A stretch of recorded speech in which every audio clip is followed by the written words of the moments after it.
Assalamualaikum warahmatullahi wabarakatuh. Perkenalkan, nama saya Tiara Ayudhya Putri. Saya dari Program Pendidikan Bahasa dan Sastra Indonesia. Di sini saya akan membacakan sebuah puisi yang berjudul Telepon Lebaran dari Negeri Plus 62 karya M.H. Jayabrata. Selamat menonton. Telepon Lebaran dari Negeri Plus 62 karya M.H. Jayabrata. Aku warga Plus 62. Aku ingin sekali punya telepon pintar seperti lainnya. Setelah meminjam uang dari rentenir yang bunganya tak terkira, akhirnya ia ada di saku celana. Sederhana, karena ingin bisa nelpon para waliku di sana. Bukan ingin komplain karena terlewat tidak dapat bantuan. Maaf, jiwaku tidak miskin. Bukan karena daganganku pernah dirazia. Aku menerima, patuh pada negara. Aku hanya ingin mendengar suara mereka, ingin berdiskusi, rindu, seperti saat masa kampanye. Aku mencari nomor mereka. Aku tanya Pak RT, dia tak punya. Aku tanya Pak Lurah, dia tak punya.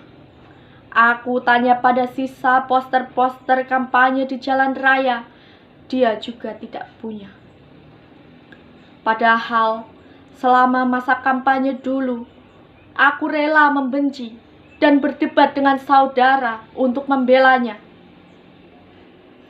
Akhirnya, aku punya nomor Tante Veronica. Operator menjawab, "Maaf, para wakil Anda beserta jajarannya sedang sibuk." Hari telah berganti, namun tak ada pertanda pasti. Sebentar lagi terhenti, setelah bertahun-tahun terganti. Bahkan semakin terombang-ambing, susah mengerti, dibuat bingung berita di TV. Tumpang tindih diksi antar wakil negeri. Ini bukan cuma kejadian, ini adalah sebuah pesan. Ini bukan cuma fenomena, ini surat cinta. Tuhan sunyikan langgar dan mimbar, tempat pernah berlomba mengumbar.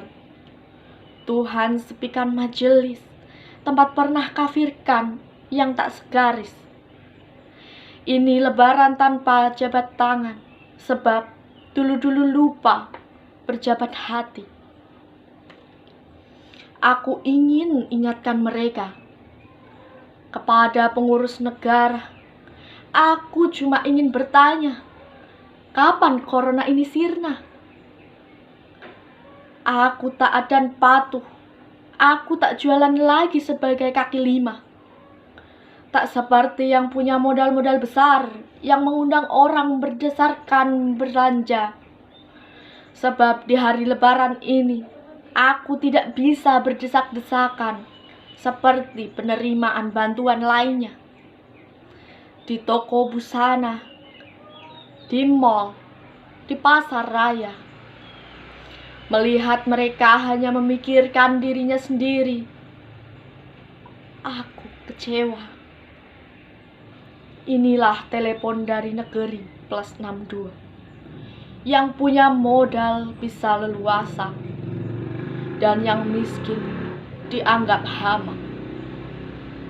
Aku rindu masjid, tetapi hatiku patah.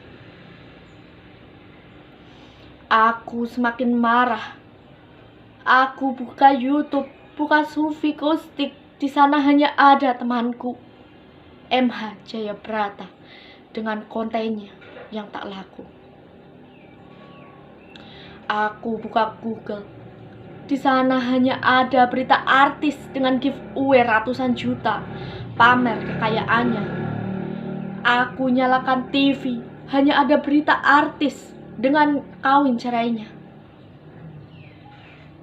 Ku ketok HP-ku, ganti sinyalnya.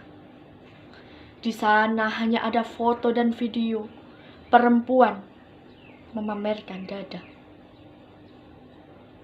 Aku lari ke Instagram, hanya ada perempuan berbaju ketat bermain TikTok sambil menjulurkan lidahnya. Aduh, duh, ya Robby. Ku ambil lagi telepon pintarku. Ku marahi. Kamu tidak pintar, kamu bodoh. Kalau kamu pintar, kamu pasti bisa menyambungkanku dengan kepastian kapan pandemik ini sirna. 4 bulan aku tidak bekerja. Aku sekarat bukan karena melanggar aturan aparat, tetapi karena hilangnya empati warga plus 62. Mereka hanya sibuk berbelanja. Masih mengerutu tiba-tiba. Sebuah panggilan telepon tiba-tiba berdering. Ku angkat, lalu ku jawab. Apakah ini sudah waktunya? Harus sekarang? Seberkas cahaya sudah ada di samping. Ia menarik ke sebuah jalan. Dia sosok itu berkata, ia tidak pernah mengecewakan. Jika ia berjanji, ia tepati. Kembalilah padanya. Sebelum pergi, aku tuliskan pesan terakhir untuk istriku yang sedang memasak nasi untuk 11 anaknya. Mohon maaf lahir batin, Mae. Selamat berlebaran tanpa Pae. Di balik kertas ini ada nomor wakil kita. Teleponlah jika tanpa Pae kalian kelaparan. Waktu itu kita sekeluarga memilihnya. Coba lagi. Semoga beruntung. Terima kasih semuanya.